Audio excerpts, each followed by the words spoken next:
路加福音第18章，耶稣对学生讲一个比喻，教佢哋爱常常祈祷，唔好灰心。佢讲：庙上有一个法官，佢唔敬上帝，也无尊重人。佢城内有一个寡妇，常常去寻佢讲：我有一个对帖，求你主持公道，推我伸冤。俩法官一直唔答佢，仲系后来就想：我虽然唔敬上帝，也无尊重人，仲系俩个寡妇进来吵我还是推佢出头卡人，免得佢常常来缠我。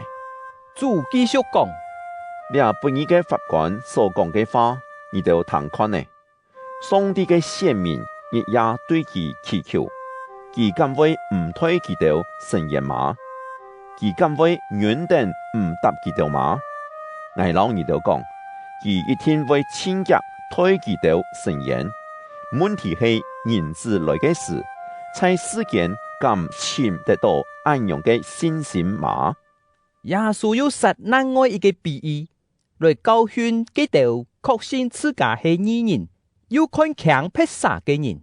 佢讲：有两个人去升天祈祷，一个系法利赛人，一个系税务人。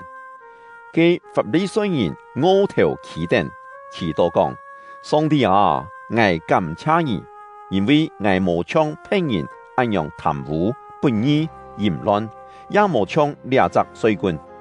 我得礼拜禁食2拜，要奉献全部收入嘅1/10。仲係嘅税務人奄奄起頂，連頭拿也唔敢抬起來望天，只有隨心肝講：上帝啊，開恩憐憫我俩嘅罪人。我老二就講：俩兩個人轉起嘅事，上帝會稱稅務人做義人，法利賽人反轉殺唔起，因為上帝會將此個嘅人講做鄙民。也愛高神甘心謙卑嘅人。有啲人帶世人嘅連烏鴉來見耶穌，希望佢命佢哋。學生看到就責備嗰啲人，仲係耶穌喊佢哋來佢嘅面前講：本世人來我兩位，唔好禁止佢哋，因為上帝國嘅子民就像兩種嘅人。我實在老二都講，無論乜人。那唔係像世人嘅安樣來接受上帝嘅主權，佢絕對冇可能成做上帝嘅子民。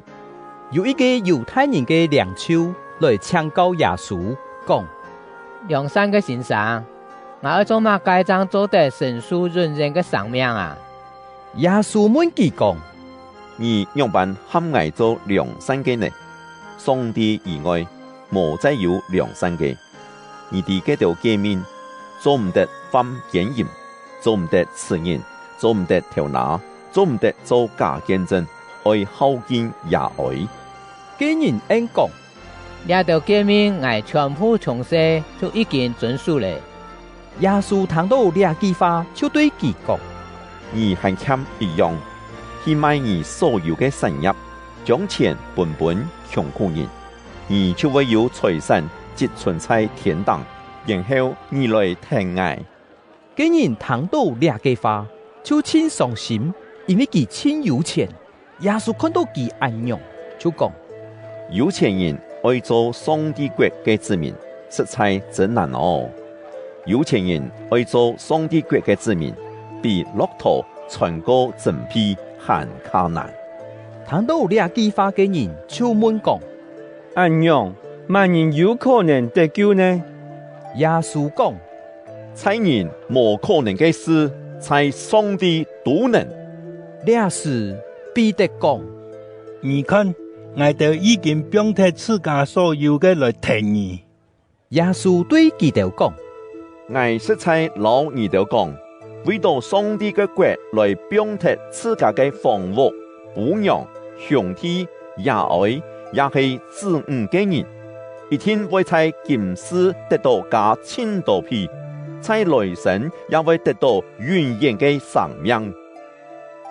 耶穌帶領12個學生對佢哋講：看啊，我哋掠下愛上耶路撒冷去，先知書所寫關係人子嘅每一件事，全部會實現。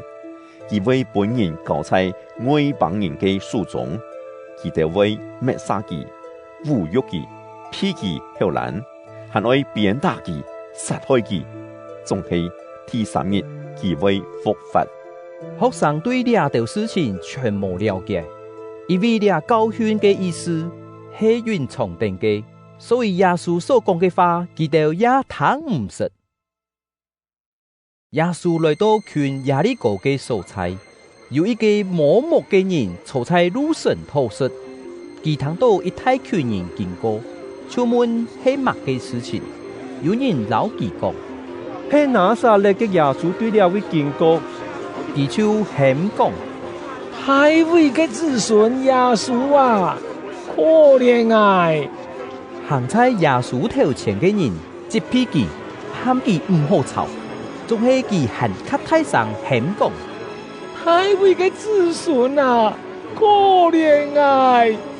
耶穌就停下來，吩咐人將盲目嘅帶到佢面前來。佢行權嘅事，耶穌問佢講：你愛我為你做乜嘅？佢應講：主啊，我愛看得到。耶穌就對佢講：你看得到咧，你嘅信心已經醫好你咧。盲目嘅人士看得到，就聽得耶穌歸入頌讚上帝。眾人看到這個事，也隆重讚美上帝。